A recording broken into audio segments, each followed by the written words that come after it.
Со рецитал едноминутен молк и положување свежо цвеќе кај алејата на народниот херој во Штип, представници од локалната самоуправа, политички партии и делегации, роднини и пријатели му оддадоа почит на Љупчо Арсов. Денеска се одбележува денот по повод неговата смрт. Нека е вечна и жива самостојна и независна Република Македонија. Денеска се собраме тука пред спомен бистата на народниот херој и херој на социјалистичкиот труд Љупчо Арсов, Гоце, за да се присетиме го точно на 19 ноември 1986 година, пред 38 години почина Љупчо Арсов, кој е погребен на гробишната во алејата на народниот херој Бутел Скопје. Љупчо произлега од револуционарна фамилија, почнувајќи од неговиот татко Дончо, братот Тошо и целата фамилија. Роден е во Штип на 19 мај 1910 година.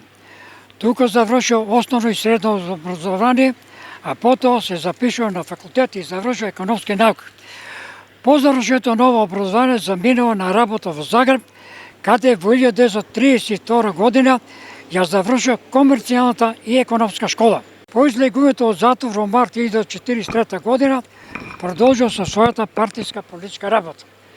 Во негово отсуство назначен за секретар на 4-тиот областен комитет на КПМ за Штип. Потоа, од јануар 1948 година до декември 1953 година бил министер за труд во Сојузната влада на Југославија. Арсов бил прогласен и за народен херој во времето на Југославија, како и херојот на социјалистичкиот труд, додава председателот на Сдруженијето на борци Петар Мицевски. Носител е на повеќе воени и граѓански одликувања, меѓу кои позначајни се орден на народен херој, орден со црвено знаме, орден на социјалистичкиот труд, носител на партизанска спомница од 1941 година и многу други. Како председател на Социјалистичка Република Македонија, прогласен е за народен херој на Југославија и херој на социјалистичкиот труд. Поради ово станува пораката славното минато на Македонија и македонеците.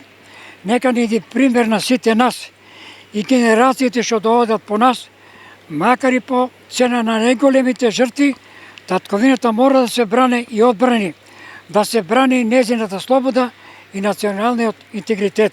Инаку Арсов работел на формирањето на воен штаб, собирање на луѓе оружје за партизански одреди се со цел започнување на оружена борба против окупаторот. Учествувал на првото заседание на АСНОМ, на кое бил избран за секретар, а трагично загинал во Скопје на 18 ноември 1986 година.